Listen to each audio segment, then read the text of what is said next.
નમસ્કાર મિત્રો, આજે આપણે વાત કરવાના છીએ મિત્રની સાચી ઓળખ. એક નાનકડા ગામમાં બે મિત્ર એમની મિત્રતાની ગામના લોકો સોગંદ ખાતા. ચંદુ અને સામળ બંને એવા મિત્ર હતા કે બચપણથી જ તેમના પિતાજી એક જ દિવસે શાળામાં પહેલા ધોરણથી જ બંનેને એક જ વર્ગમાં એક જ દિવસે પ્રવેશ અપાવ્યો. બંને સાથે જ બેસે, સાથે જ ઘરે પણ જાય. ઘરે પણ તેમના મા બાપના એવા જ સંબંધ હતા. કોઈ વાર એકબીજાના ઘરે જમી પણ લેતા. આમ ઘણા વર્ષો વીતી ગયા. એસએસસીની પરીક્ષા પણ સાથે જ આપી. બંને ભણવામાં ખૂબ જ હોશિયાર હતા. બંને પરીક્ષામાં સારા ટકાએ પાસ થયા. હવે તેઓ આગળ ભણવાનું વિચાર્યું કે નસીબ આપણા બંનેનું એક ધાર્યું છે, આપણે કદી જુદા નહીં થઈએ. એમ બંને એકબીજાને કોલ આપે છે. આમ સમય જતા બંને પીટીસી એક જ અધ્યાપન સ્કૂલમાં પાસ કરે છે. હવે નસીબ જુઓ કે તાલુકામાં એક નાનકડા ગામમાં નવી શાળા શરૂ કરવામાં આવે છે. તેમાં ઇન્ટરવ્યૂમાં બંને પાસ થઈને એક જ શાળામાં બંનેને શિક્ષક તરીકે નોકરી મળી જાય છે. આમ દિવસો પસાર થાય છે. સમયગાળે બંનેના વિવાહ પણ થઈ જાય છે. બંને ટાઈમ મળે એકબીજાને ઘરે જાય. તહેવાર પણ હળીમળી કુટુંબીઓ સાથે મળીને ઉજવે. આવી તેમની મિત્રતા હતી. એક દિવસ બંને ગપાટા મારતા મારતા ચંદુભાઈ કહે, ભાઈ, આપણું નસીબ એક સરખું ચાલે છે નહીં? સામળભાઈ કહે, હા ચંદુ, લોકો પણ આપણી મિત્રતા ઉપર બળે જ છે. ચંદુભાઈ કહે, તો ચાલને ચંદુ, કંઈક આગળ વધવાનું વિચારીએ. બોલને ભાઈ. તો સાંભળ, આપણે ધોરણ 1થી જ ભેગા છીએ. ભણ્યા ભેગા, રહ્યા ભેગા અને નોકરી પણ એક જ શાળામાં કરીએ છીએ. તો મને એક વિચાર આવે છે કે આપણે બંને લોન લઈને એક નાનકડો બિઝનેસ કરીએ. હા ચંદુ, સાચી વાત છે. કંઈક બિઝનેસ કરીએ અને આપણે થોડા આગળ વધીએ. નોકરીની સાથે સાથે કંઈક કરીએ. બંનેએ વિચાર્યું કે પણ કરીએ તો શું કરીએ? થોડો સમય બંને મૌન રહે છે અને સામળભાઈ બોલ્યા, ચંદુ, એક બિઝનેસ મને સારો લાગે છે અને બજારમાં તેની માંગ પણ સારી છે. તો ઝટ બોલને ભાઈ. તો ચંદુ, સાંભળ, મારો સાળો અમદાવાદ સાબુની કંપનીમાં સુપરવાઇઝરની સર્વિસ કરે છે અને તેને બધો જ અનુભવ છે. તે આપણને મશીનરીથી માંડીને કારીગર સુધીની વ્યવસ્થા કરી દેશે. તેને હું વિગતે વાત કરું છું. બંને સંમત થયા. સામળના શાળાની મદદથી નાની એવી સાબુ બનાવવાની મિની ગૃહ ઉદ્યોગ ટાઈપ ઘરમાં જ સાબુ બનાવવાની શરૂ કર્યું. પહેલાં પોતાના ગામમાં આપવાના શરૂ કર્યા. સારી ગુણવત્તાના સાબુને કારણે માંગ વધતી ગઈ. હવે શહેરમાં પણ માર્કેટિંગ શરૂ કર્યું. સારી આવક થવા માંડી. પણ દોસ્તીનો પણ અંત હોય છે.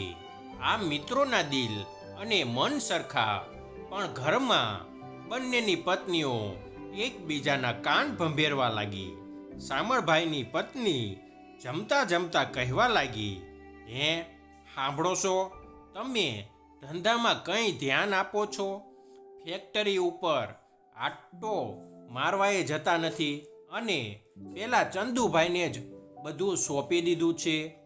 તમને કંઈ પૂછે છે? એકલા માલ વેચવો, એકલા લેવો, શું ગોટાળા કરતા હશે? અરે, એવું ન બોલ. મારો ગોઠિયો ભાઈબંધ છે, મને કદી દગો ન કરે. આ બાજુ ફેક્ટરીમાં ઘણા માણસ રાખેલા હતા. દરેકને અલગ અલગ કામ સોંપાયેલું. પણ જે ખાસ માણસ રાખેલ તે માલને ઘણી વખત સગે વગે કરી દેતો હતો. તે કોઈની નજરમાં ન હતું. થોડા સમય પછી ધંધામાં ખોટ આવવા માંડી.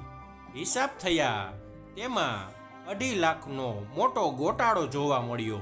શામળભાઈને પોતાની પત્નીની વાત સાચી લાગવા માંડી. બંને ભેગા થયા અને આ વિશે ચર્ચા કરી. બોલ ભાઈ ચંદુ, આ ગોટાળો કેમનો થયો? મેં તમારા ઉપર વિશ્વાસ રાખીને ધ્યાન ન આપ્યું તો મને જ દગો કર્યો. શામળભાઈ એ સીધું કહી જ દીધું. અરે શામળ, તને મારા પર શંકા છે? હું પોતે જ વિચારું છું કે આ કેમ બન્યું, પણ શામળભાઈ સમજવા હવે તૈયાર નથી. તે ગમે તેમ બોલીને ઝઘડો કર્યો. બંને હવે જુદા થયા. મશીનરી વેચી નાખી. મનમાં એકબીજાના દુશ્મનો હોય તેમ વર્તવા લાગ્યા. હવે એકબીજા સામે મળે તો પણ કોઈને બોલાવતા નથી. ઘણો સમય વીતી ગયો. એક દિવસ એક શહેરમાં ચોકડી ઉપર શામળ શિંગોડાનો ઢગલો કરીને બેઠેલા વેપારી પાસે શિંગોડા લેવા નીચે બેસીને સારા સારા વીણતા હોય છે. ત્યારે તે જ શિંગોડાના ઢગલાની બાજુમાં ચંદુ પણ શિંગોડા વીણતા હોય છે. અનાયાસે બંનેની નજર એક થઈ.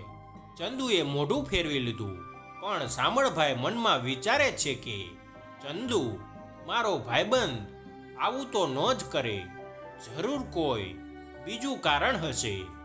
શામળભાઈ લાગણીવશ થઈ ગયા અને બોલ્યા, ચંદુ એ ઊંચે જોયું.